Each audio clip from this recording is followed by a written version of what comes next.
Hi guys, it's Judy, and this is part 2 about the saga of the Spider-Man sweaters. I went ahead and ordered the cashmere yarn from the place that I have always gotten my cashmere yarn wholesale from, and they informed me that they no longer are selling the yarn. So I was very unhappy, and I ended up ordering it from another company that I've never ordered cashmere yarn from. So the yarn came and I felt the cone and it felt a little hard, but I thought, well, it'll probably be fine once it's knitted up. But once it was knitted up, it was hard, it wasn't soft, it wasn't fluffy, it wasn't beautiful. I was so upset because we had spent so much time figuring out and making this first sweater. So I called the yarn company and complained, of course, and she said, "Oh, don't you know you have to wash it?" And I wash the cashmere sweater? Well, how am I supposed to do that?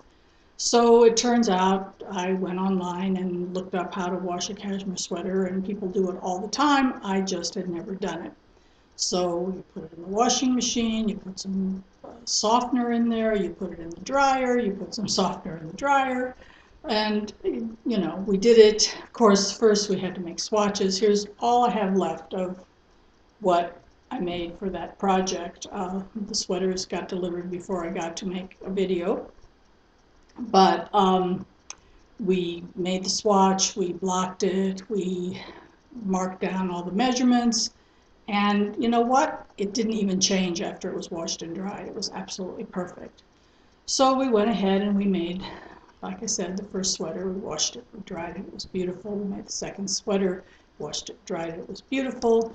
The first sweaters that we made were this one with the ties. I don't know if you can see, it has a little mark here where they wanted the sleeve to end, so we made it in the short sleeves, and it came out great, perfect. And then they did their test with the actress and the director and the flying and everything, and they decided that the ties were too problematic. So that's when they changed to the other sweater, which was the one with the little Peter Pan collar, this one. So we started on that bunch of sweaters. We made the first one, we washed it, we dried it, it was beautiful. We made the second one, washed it and dried it, it was beautiful. Third, fourth, fifth, sixth, seventh, no problem. Everything was gorgeous. Did the eighth sweater, washed it and dried it, it came out bright yellow. Well, nothing had changed. We used the same water, we used the same detergent, we used the same softeners. I don't know what happened, but my heart just sunk because we had 7 more sweaters to go. And I didn't know what had happened, what went wrong. We did everything the same. So luckily, when I called the costume designer to tell her what had happened with my heart in my stomach, she said, "Oh, don't worry about it. We'll just use it for a stunt. We'll put it under a coat, no problem." So, okay, no problem. But then we went on to the next sweater. We washed it and we dried it, and we were so nervous, and it came out beautiful, and so did all the rest of them. So I have no idea what happened, but it turns out you can wash cashmere and it does come out fine, and I won't be so nervous the next time I do it.